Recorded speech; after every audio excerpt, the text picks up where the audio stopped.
This young girl was diagnosed with Parkinson's, but that didn't stop men from chasing after her. When they pursued her, every single one swore they'd never mind her illness, but once they saw her symptoms they got angry and backed off, and then ditched her without a second thought. From then on, Annie decided to hide it from every boyfriend. Whenever she felt an attack coming, she would break up first, and this time was no different, but what she didn't expect was that Jimmy refused to break up. He even showed up outside her office, telling her he already knew about her condition. Annie's heart skipped a beat, but she quickly calmed herself down. Jimmy asked when she'd come back. Never. Deep down Annie didn't want to let go, but she wasn't sure if Jimmy was serious, so she acted cold and harsh, hoping it would push him away. But the next morning when she went back to work, she found Jimmy still waiting there. Turns out he was afraid he'd miss her return, so he slept in his car overnight. Annie was shocked but also deeply moved. All her doubts disappeared. She stopped holding herself back and agreed to keep dating Jimmy. But once they started living together, Jimmy finally saw how tough Parkinson's could be. Annie couldn't even hold scissors or tear open food packaging. Sometimes she couldn't even take her meds. Her hands trembled all day long, and her condition just kept getting worse. While Jimmy's career was taking off, the drug he was selling became a hit. Orders poured in every day, and he was constantly invited to parties. Finally, Annie broke down and got into a huge fight with Jimmy. What are you trying to prove?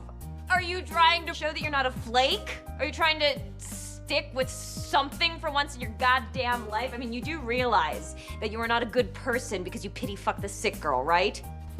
Jimmy didn't want to argue and stormed out, but right after closing the door he heard Annie crying, so he came back inside. Seeing her like that broke his heart, because he knew why she was so sensitive. Jimmy realized Annie needed to get out and breathe, so he took her to a support group for Parkinson's patients. Everyone on stage was in worse condition than Annie, but they all spoke with such optimism. Watching them reignited Annie's hope, and Jimmy started asking around for help. He asked if there was any better treatment, but the answer shocked him.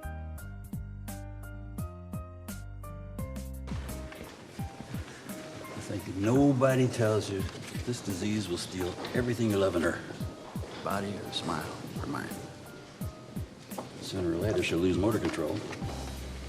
Hearing that, Jimmy finally realized how terrifying Parkinson's really was. So when they got home, he started researching everything he could online.